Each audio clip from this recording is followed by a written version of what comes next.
Hey everybody, and welcome to Leia's Lair. In this episode, I'll be going over what if Plagueis trained Dooku instead of Palpatine, as requested by Patreon supporter Matthew Mann. If you're enjoying the videos, please give them a like, share, and subscribe to the channel so I can continue making them for you. Now to answer the question, what if Darth Plagueis decided to reach out to Count Dooku and train him as his apprentice instead of Sheev Palpatine, we must rewind to events before Episode 1. Darth Plagueis is in search of a new apprentice.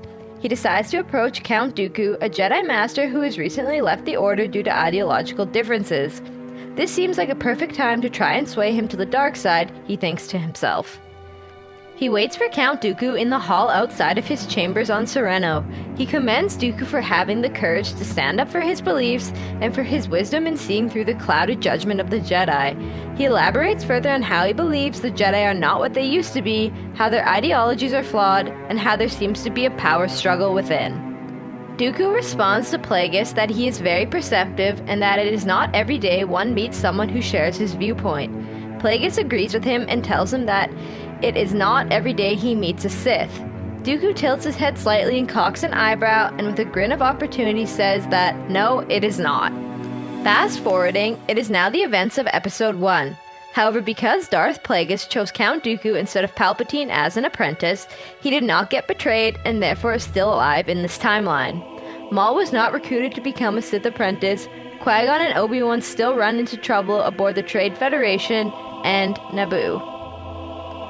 The two Jedi still end up discovering Anakin Skywalker on Tatooine.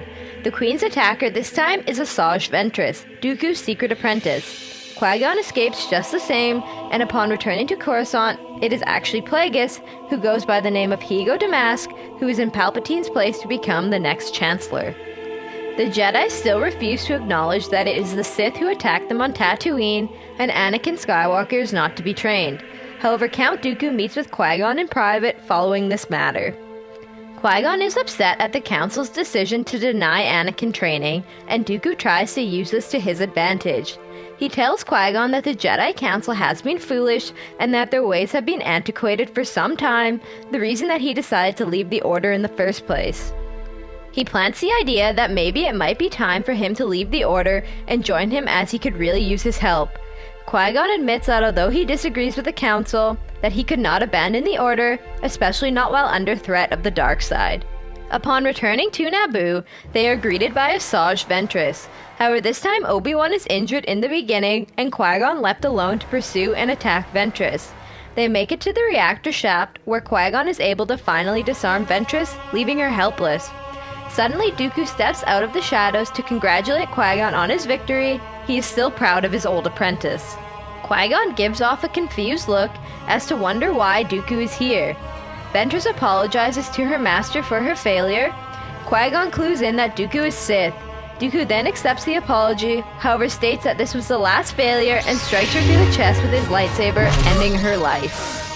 Qui-Gon, in shock, ignites his lightsaber to defend himself. Dooku wonders why Qui-Gon has drawn his lightsaber. He says he has no quarrel with Qui-Gon. In fact, it is the complete opposite. He hopes that Qui-Gon will join him, and together they can destroy the Sith. Qui-Gon does not agree and cannot believe that he has gone this far. Dooku then tells him that there is a powerful Sith Lord named Darth Plagueis who is now in charge of the Senate. Qui-Gon puts two and two together and realizes that Hego Damask is Plagueis. Dooku tries to convince him to join him, and together they can destroy him.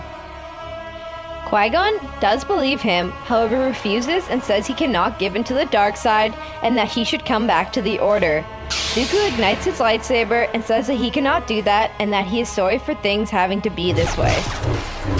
The two duel until Qui-Gon is ultimately pierced through the chest and defeated. When Obi-Wan finally gets to the scene, all he witnesses are Qui-Gon and Ventress's lifeless bodies and assumes they must have killed each other. The events of Episode 2 continue all the same, with Obi-Wan training Anakin until the end when Obi-Wan and Anakin go to fight Dooku. The fight would go the same way, as Dooku would still be a very powerful warrior and even stronger in the dark side than the original timeline. However, Yoda would use this to his advantage, as Dooku's lust for power and overconfidence forced him to leave himself exposed momentarily, and Yoda was able to behead Dooku in that moment. The events of Episode 3 would be sped up as Plagueis would try to recruit Anakin as an apprentice, having recently lost his own. However, Anakin would not be swayed in this timeline, as he would not develop the same connection of friendship as he had with Palpatine in the original timeline. Anakin, along with the Jedi Council, would then destroy Darth Plagueis, thus fulfilling the prophecy of the Chosen One. Therefore, the Empire would not rise up during this timeline. Anakin and Padme would go on to have Luke and Leia, forcing him to leave the Order. He would train them to be powerful Force users, so powerful that one of them might rise up to become a Sith Lord. And there you have it. Thanks for watching, everyone. I want to give a shout out to Matthew Mann for supporting us on Patreon and coming up with this video idea. If you're interested in helping out, check out our Patreon page. There will be a link in the description. Anyways, what did you think of this fanfiction? Let me know down below in the comment section. And remember to like, share, and subscribe to the channel for more great videos to come. I hope to see you all again in Leia's Lair.